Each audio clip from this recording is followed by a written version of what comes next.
What's up guys, and welcome back. Today in this video we're going to be doing another Stephen King review. Today we're following on from the last review of Rita Hayworth and the Shawshank Redemption with the second book in the Different Seasons novella series with Apt Pupil. So with the previous book, these are all sort of titled as a certain season. This one is The Summer of Corruption. It's around 250 pages depending on what sort of version you have. I have this sort of UK one here, the Hodder Books Different Seasons. So this story takes place over a number of years, and it's set in a fictional suburb in California called Santa Donato, I believe. So the main premise of this story is that this young teenager, Todd Bowden, this young all-American kid who lives in the suburbs, he notices something strange about one of his neighbours, this elderly man, Arthur Denker. He notices that he may have a striking resemblance to a sort of Nazi war criminal that he's seen in some documents while doing some schoolwork. And Todd approaches Mr. Denker and reveals his sort of identity discovery, and to much of his dismay he eventually does admit that Mr. Denker is the Nazi war criminal Kurt Disander. Now, instead of what Todd probably should have done is handed this man into the authorities, Todd has a strange secret. He has an obsession with the Holocaust and the horrible things that went on there. So we already get this depiction that Todd Bowden is not your average teenager, your average teenage young child. He has these, like, an obsession, a compulsion to want to know about the horrible things that happened in the Holocaust, and how convenient for him he has a war criminal living on the same suburb as him. So instead of handing in Disander, Todd decides to strike up a sort of blackmail bargain with Mr. Disander about going around to his house and having him tell him all these dirty secrets, all of these horrible experiments and horrible things he did to the people in the concentration camps, because he was like a high up sort of executioner in this camp, one of the leaders. And the only thing in exchange for that is that he won't tell everyone he's a war criminal, so he won't be executed. So Todd goes to visit the man almost daily. He tells his parents that he's reading to this elderly man because he can't really quite see his books anymore. Now, at the beginning of this story, Kurt Disander has been living in peace, presumably for like a long amount of time, like 40 years in America, without being found out. So he's kind of just lived his routine lifestyle of being this old gentleman who lives in his house and keeps to himself. So he's now having to deal with this teenager coming round to his house, blackmailing him, forcing him to do things. So he's in quite a dire situation here. What makes this book so interesting is the way these two characters work together. Like I said, it does take place over a number of years, and with Todd being so young at the start, it's basically like a very weird coming age story for him, and at the same time for Disander, it's like the opposite. It's like he's regaining some of his tact and his youthfulness, and he's been rejuvenated by these stories that he's bringing out of himself that he's not spoken to anyone about for a number of years.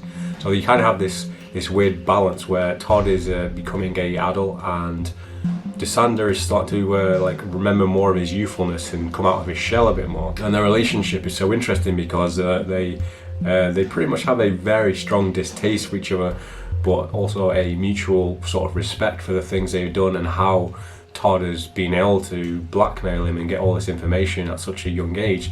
And that's where the main sort of interest in the story takes place, is how they're always trying to up one another, trying to get ahead of the blackmail by blackmailing the other one. And it's a really, really interesting story, seeing the two perspectives of one man who's lived this really big, long life, trying to use his knowledge to get one over on Todd, and Todd is using his, he's got the facts. At the beginning of the story, he has Disander by the ball, so he slowly starts to maybe lose control. So at some points when Disander seems to get more of an upper hand, it's interesting to see how he deals with being the one who's being grabbed by the ball. This is a very dark story. Where the story ends and where the story begins is a very different place, and as with the characters both sort of getting to this point of evolution, I guess, in their characteristics, the story gets very dark for both characters. And I suppose Stephen King was trying to give this message out to that it's not just these people who have really terrible lives and traumatic events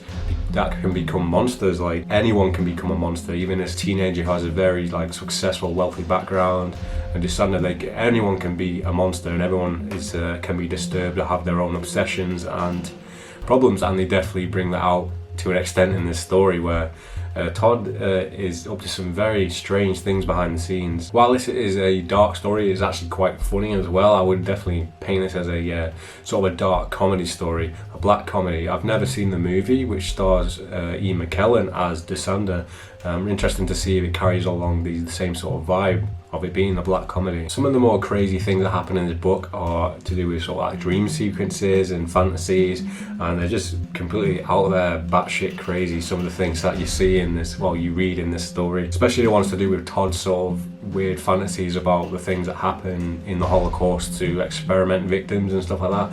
There's a very, very weird dream sequence with him. There are other characters in the story, like I said, they are the family and how they sort of try and deal with what Todd's doing. They kind of know that he's spending a lot of time with this old guy down the street, but they think he has these good intentions of helping this old man, where they know something's wrong, but they can't really quite figure out what it is. And with Todd spending so much time as well with this guy, finding out all this information and all this blackmail and horrible things they end up doing, his grades start slipping. So there's this whole sort of plot line in the story about Todd not wanting his parents to find out about his grades because he needs to get into college, or he needs to reach a certain amount of grades to not be taken away from Dussander, which involves a lot of sort of like false identities and Dussander pretending to be a member of Todd's family to try and get his report cards not failed and stuff like that. I won't go into spoilers, but there's some very like funny scenes in this where characters are pretending to be someone else, and it does play into the main story. It's not just like a throwaway side story.